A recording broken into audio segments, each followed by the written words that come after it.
Assalamualaikum warahmatullahi wabarakatuh. Perkenalkan, saya Astri Ramadana, mahasiswa Ilmu Gizi Universitas Esa Unggul semester 4.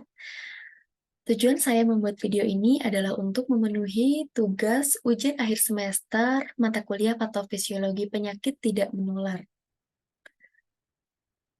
Oke, selanjutnya saya akan membahas tentang penyakit jantung koroner. Penyakit jantung koroner ini adalah kumpulan kondisi yang terjadi karena ketidakseimbangan kebutuhan antara oksigen pada otot jantung dengan aliran darah yang tidak mencukupi.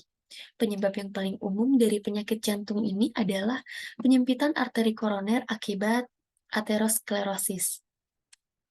Aterosklerosis ini terjadi ketika penumpukan lemak, trombosit, sel darah putih, dan juga sel darah merah di dinding arteri menyebabkan pembuluh darah menjadi menyempit, sehingga dampaknya adalah pasokan darah ke jantung itu menjadi terhambat, dan ini bisa menjadi penyebab penyakit jantung koroner atau serangan jantung. Nah, di Indonesia sendiri, penyakit jantung koroner ini menjadi masalah yang cukup serius karena menjadi salah satu penyebab dari kematian tertinggi karena kasusnya cukup tinggi. Selanjutnya yaitu etiologi atau penyebab dan masalah penyakit jantung koroner. Seperti yang tadi sudah dibahas bahwa penyakit jantung koroner ini terjadi karena adanya penyempitan, penyumbatan, atau juga kelainan pada pembuluh arteri koroner. Penyempitan dan penyumbatan tersebut dapat menghentikan aliran darah dari otot ke jantung yang sering ditandai dengan rasa nyeri. Dalam kondisi yang cukup parah, kemampuan jantung dalam memompa darah dapat hilang. Hal ini bisa merusak sistem pengontrol irama jantung dan dampaknya yang paling buruk itu bisa berakhir dengan kematian. Penyakit jantung koroner ini juga memiliki beberapa faktor pemicu yang menyebabkan terjadinya aterosklerosis, yaitu diantaranya adalah yang pertama ada faktor usia, yang kedua ada jenis kelamin, yang ketiga ada hipertensi, yang keempat ada hiperlipidemia, dan juga yang kelima adalah faktor merokok, dan juga yang terakhir adalah riwayat keluarga. Selanjutnya, parameter yang biasa digunakan untuk menilai status penyakit jantung koroner itu seperti bisa dilihat di sini, yaitu yang pertama ada troponin, troponin I dan troponin T untuk mendeteksi kerusakan sel jantung. Selanjutnya itu ada kreatin kinase MB, ini untuk memastikan diagnosis infark miokard. Kemudian selanjutnya ada profil lipid, yaitu pengecekan kolesterol total, kolesterol LDL, HDL, dan juga trigliserida. Selanjutnya ada pemeriksaan glukosa darah. Ini untuk menilai resiko diabetes dan juga resistensi insulin, yang merupakan faktor resiko dari penyakit jantung. Selanjutnya yaitu asam urat. Karena tingginya kadar asam urat di dalam darah ini bisa memicu peningkatan risiko penyakit kardiovaskular. Dan yang terakhir itu ada CRP untuk indikator peradangan di dalam tubuh.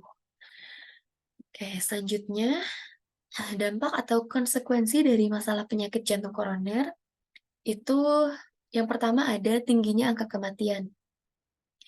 Yang kedua ada beban ekonomi, yang ketiga ada penurunan kualitas hidup, dan yang keempat ada faktor risiko kardiovaskuler lain. Yang kelima ada meningkatnya beban sistem kesehatan dan juga kurangnya kesadaran dan juga pencegahan. Oke, tingginya angka kematian seperti yang sudah dibahas pada awal tadi, penyakit jantung koroner ini menjadi salah satu dari 5 pembunuh tertinggi di dunia ya. Kemudian yang kedua itu ada beban ekonomi, karena mahalnya atau mahalnya perawatan untuk penyakit jantung koroner ini dan juga ketersediaan alat-alatnya yang juga masih minim di negara kita menjadi mengakibatkan dampaknya itu menjadi beban ekonomi ya. Kemudian selanjutnya ada penurunan kualitas hidup. Nah, penurunan kualitas hidup ini terjadi karena, kurang aware-nya kita dalam menjaga atau mencegah penyakit tersebut. Oke, selanjutnya ada penyakit sindrom metabolik. Penyakit sindrom metabolik ini di Indonesia sendiri prevalensinya itu sebesar 23% dan lebih tinggi pada perempuan yaitu 26,6%, sedangkan pada laki-laki itu hanya 18,3%. Nah, di sini disebutkan bahwa, faktor dari konsumsi makanan manis itu berpeluang lebih tinggi dalam meningkatkan resiko penyakit sindrom metabolik. Selanjutnya yaitu ada etiologi dari penyakit sindrom metabolik. Penyakit sindrom metabolik ini disebabkan oleh faktor genetik, gaya hidup, perubahan hormon.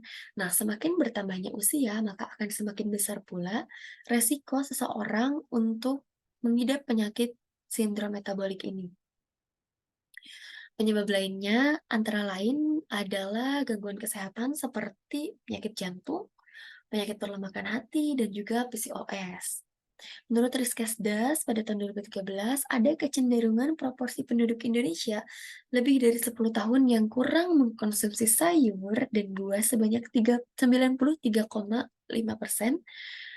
Ini memiliki kecenderungan lebih tinggi untuk terkena penyakit sindrom metabolik. Selanjutnya, ada parameter yang biasa digunakan untuk menilai penyakit sindrom metabolik, yaitu ada yang pertama ada lingkar perut pria lebih dari 102 cm dan wanita lebih dari 88 cm. Ada kadar serum trigliserida yang lebih dari 150 mg per desiliter, kadar HDLC yang kurang dari 40 mg per desiliter untuk pria, dan kurang dari 50 mg per desiliter untuk wanita. Kemudian ada tekanan darah, kadar glukosa darah puasa. Seseorang ini bisa dikatakan sindrom metabolik bila ada obesitas sentral atau lingkar perut yang lebih dari 90 cm untuk pria di Asia dan lebih dari 80 cm untuk wanita di Asia. Selanjutnya ada dampak atau konsekuensi dari penyakit sindrom metabolik. Itu yang pertama ada tekanan darah tinggi, penyakit jantung dan stroke, peningkatan kadar trigliserida, kemudian dampaknya juga mengakibatkan peningkatan resiko terkenanya penyakit kardiovaskular, kemudian resiko pembekuan darah meningkat, dan juga penyumbatan arteri yang menyebabkan serangan jantung dan stroke. Penyakit ini juga merupakan faktor risiko terjadinya aterosklerosis dan diabetes mellitus tipe 2. Oke, selanjutnya yaitu penyakit kanker paru-paru. Kanker paru-paru ini merupakan kanker yang tumbuh pada organ paru-paru, di mana terdapat sel-sel kanker yang berkembang secara tidak terkendali di dalamnya. Infeksi paru-paru juga bisa membuat penderitanya mengalami sesak nafas. Kondisi ini bisa memicu peradangan di saluran pernapasan, yang kemudian memicu penyempitan saluran napas dan produksi lendir yang berlebihan. Nah, penyakit paru-paru ini juga menyebabkan kematian pada 4 juta masyarakat di setiap tahunnya.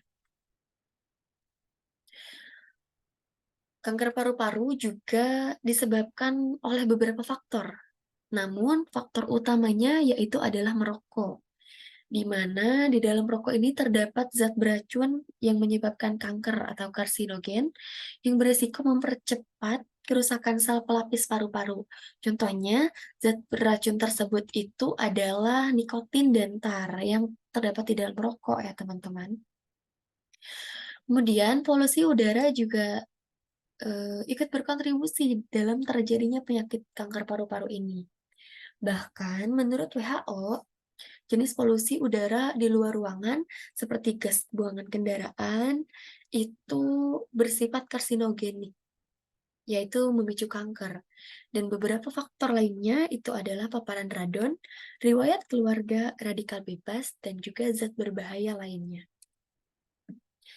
Parameter klinis yang biasa digunakan untuk menilai penyakit kanker yaitu diantaranya adalah pemeriksaan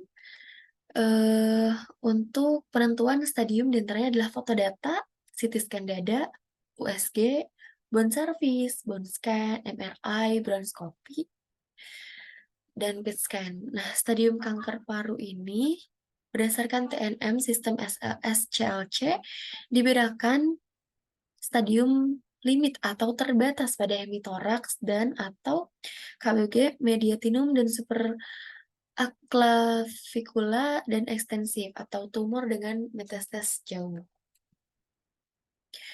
Oke, selanjutnya yaitu ada kanker paru-paru,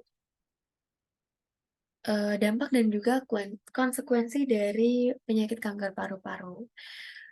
Kanker paru-paru ini dapat menyebabkan penumpukan cairan di sekitar paru-paru, sehingga paru-paru akan kesulitan untuk mengembang saat menarik napas. Kanker juga memicu penyumbatan di rongga pleura, sehingga bisa menyebabkan penumpukan cairan di sekitar paru-paru yang disebut efusi pleura. Mengingat resiko dari kanker paru-paru ini cukup berbahaya dan bisa juga menyebabkan kematian. Oke, selanjutnya ada penyakit gangguan darah, yaitu anemia. Anemia sendiri merupakan keadaan di mana kadar hemoglobin, hematokrit, dan sel darah merah itu berada lebih rendah dari nilai normal atau di bawah 12 gram per desiliter untuk remaja. Nah, menurut WHO, dalam Worldwide Prevalence of Anemia menunjukkan bahwa total keseluruhan penduduk dunia yang menderita anemia itu sebanyak 1,62 miliar orang. Dan itu cukup tinggi. Beberapa faktor yang menyebabkan anemia adalah salah satunya gangguan pencernaan, menstruasi, kehamilan, penyakit kronis, faktor genetik. Tetapi faktor utama penyebab anemia adalah kurangnya asupan zat besi, di mana rendahnya asupan zat gizi ini sering terjadi pada orang-orang yang mengkonsumsi bahan makanan yang kurang beragam, seperti protein. Kekurangan protein ini bisa mengakibatkan transport zat besi ini menjadi terlambat, sehingga terjadilah defisiensi zat besi.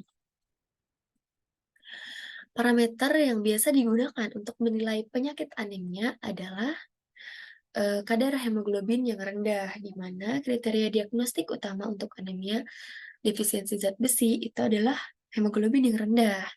Berdasarkan pemeriksaan lab, anemia defisiensi zat besi bisa diukur melalui kadar hemoglobin, indeks eritrosit, MCV, MCHC, MCH, besi serum, saturasi transferin, besi sumsum tulang, proportripin etrosit, ferritin serum, dan juga elektrospesis Hb.